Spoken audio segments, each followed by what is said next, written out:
Hi, I'm Tracy Heatley and I thank you for tuning in to the Better Marketing Podcast, bringing you marketing magic in minutes.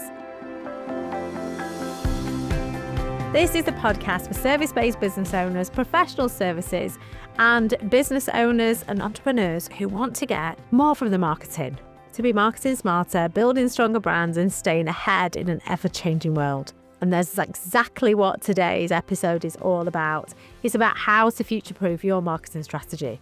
Because let's be honest, no one can predict the future. Technologies, customer behaviour, and even entire industries are changing at such an incredible pace. AI has completely transformed how we think about marketing in just the last couple of years. So if things are moving this fast now, imagine what's coming next. And the key to surviving and thriving is to stay adaptable, grounded, and ready for change. So let's embrace that change by getting your marketing strategy on point.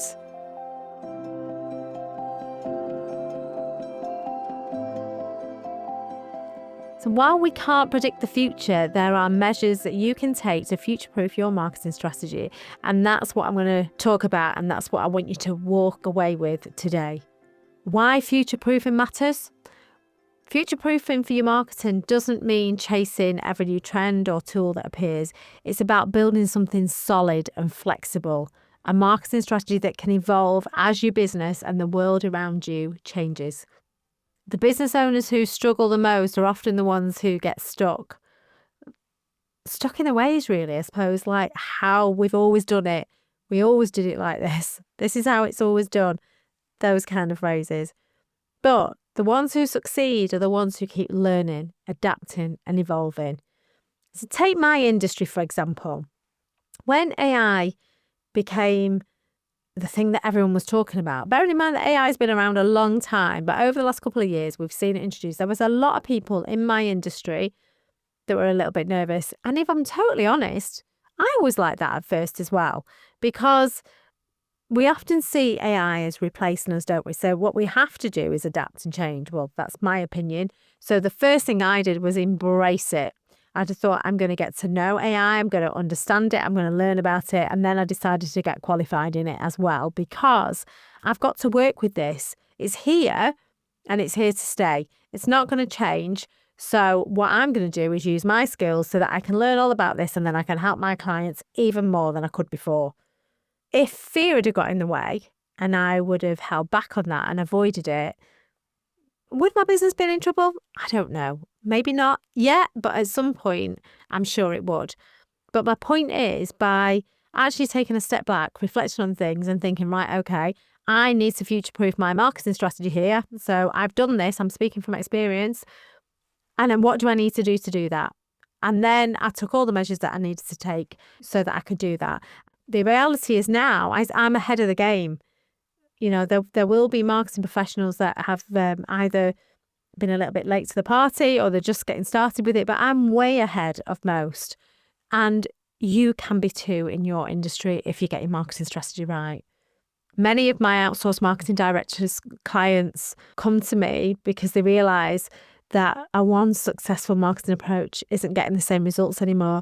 They're often doing a lot, they're spending time, they're spending money, they're spending their energy, but without the same impact. Now, that might be that their business model has changed. It might be that the industry changed. It might be that there's a new competitor to the market, but all these kind of things are going to impact your marketing.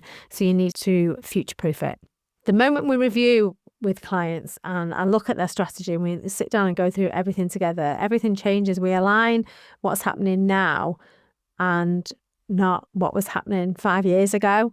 We have to move forward with things all the time, more so now than ever, because things are moving forward at such a rapid pace compared to what they were, say, 10 years ago, even 5 years ago. So how to start future-proofing your marketing strategy? Here are some areas that you can focus on now to start putting things in place for this. So first of all, you can revisit your strategy every 6 to 12 months. Marketing is not a set and forget. You must never forget and set and forget even. What worked last year may not work this year. Make it part of your business rhythm to review your marketing strategy regularly, at least twice a year. Check that your brand message still reflects who you are and what you're doing, and that your audience is still aligned. And importantly, that your goals are still relevant. This is something I do continuously with my outsourced marketing director clients. We don't wait for things to break before fixing them. We evolve before it's necessary. Keep your customers at the heart of everything. Customer needs and expectations changed, sometimes subtly, sometimes dramatically. So monitor the pain points, their buying habits and their language. Pay attention to feedback. Surveys and social interactions can help with this.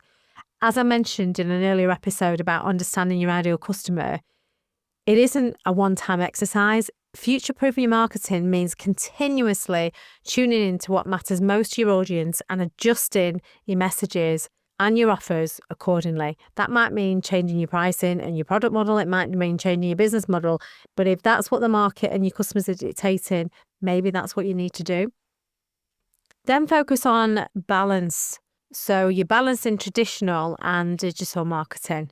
I did an episode specifically just on this as well, but it's tempting to go all in on digital, especially with the rise of AI and automation and analytics.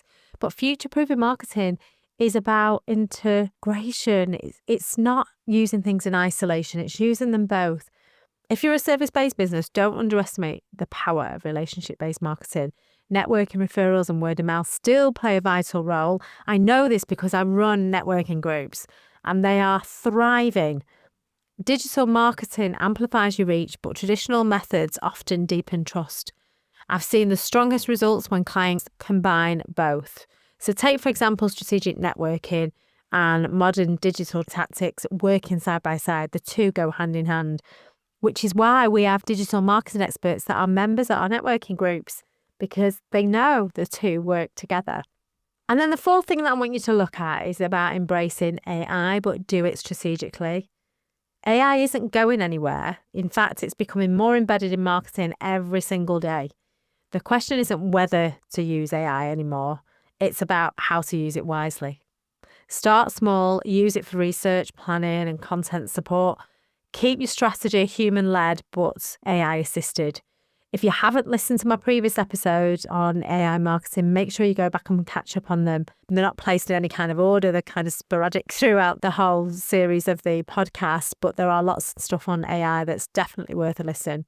And if you want to know more about how I can support you with AI, my AI marketing services are designed to help service-based business owners like you to get the most out of AI without losing the authenticity. That is one of the biggest fears with service-based businesses, that you'll lose that authenticity. If you train your AI right, it won't happen. You will maintain the authenticity and get better results. Number 5, track what's working and let go of what's not. Future-proofing means being agile and enough to pivot quickly. I grew to hate that word pivot during the pandemic. I don't know about you, but I did. But it does sum up what I mean. So being agile and being able to pivot quickly is important in business. It absolutely is. Monitor your key metrics and be brave enough to drop what's no longer working. If something's not servicing your goals, then maybe ditch it. Okay. Now, I'm giving you very generic advice on this podcast. It's not specific to any particular business. But my point is just monitor it and just check and see if it's working, and then you can make those decisions for yourself. One of my outsourced market director clients used to spend hours each week producing a newsletter that almost had no engagement. And once we analysed the data, we replaced it with short video. And that short video series took off and boosted their inquiries. So sometimes it's about just doing things a little bit differently. And it's easy for me as a marketing professional, and also sometimes, getting somebody that's external of your business to look at it. They see things through different eyes. So they might have carried on doing what they'd always done, which is easy to do, isn't it? We've all done that before. But that's the power of aligning a strategy with insight. So track what's working and let go of it if it's not, or adapt it maybe. And number 6, build a brand that outlasts trends. Platforms, algorithms and tools will come and go, but your brand is your anchor. Keep it consistent, authentic and aligned with your values. I talk about this a lot in my Branding Brilliance episode that I did a while ago. The stronger your brand identity, the easier it is to adapt your marketing channels without losing momentum. So, quick wins for future-proofing your marketing. Review your marketing goals for the next 12 months and check that they're still aligned with the bigger vision of your business. Audit your marketing channels, which ones are actually performing and which ones are not.